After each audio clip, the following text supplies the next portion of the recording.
بسم اللہ الرحمن الرحیم۔ السلام علیکم۔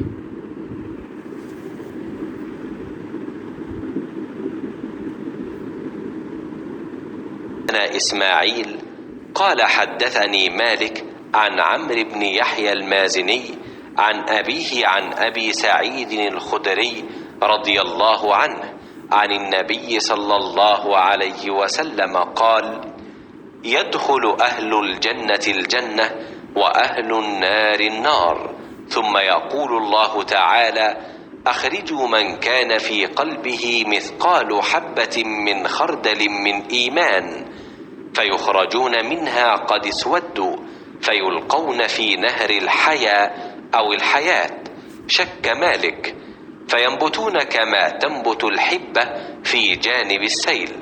ألم تر أنها تخرج صفراء ملتوية؟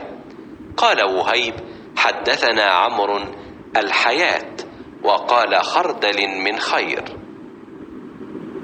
حضرت محمد مصطفیٰ صلی اللہ علیہ وآلہ وسلم نے فرمایا، جب جنتی جنت میں اور دوزخی دوزخ میں داخل ہو جائیں گے، اللہ پاک فرمائے گا، جس کے دل میں رائی کے دانے کے برابر بھی ایمان ہو، اس کو بھی دوزخ سے نکال لو۔ تب ایسے لوگ دوزخ سے نکال لیے جائیں گے اور وہ جل کر کوئلے کی طرح سیاہ ہو چکے ہوں گے، پھر زندگی کی نہر میں یا بارش کے پانی میں ڈالے جائیں گے۔ اس وقت وہ دانے کی طرح اگائیں گے، جس طرح ندی کے کنارے دانے اگاتے ہیں۔ کیا تم نے نہیں دیکھا کہ دانہ زردی مائل پیچ در پیچ نکلتا ہے؟ صحیح بخاری حدیث نمبر 22۔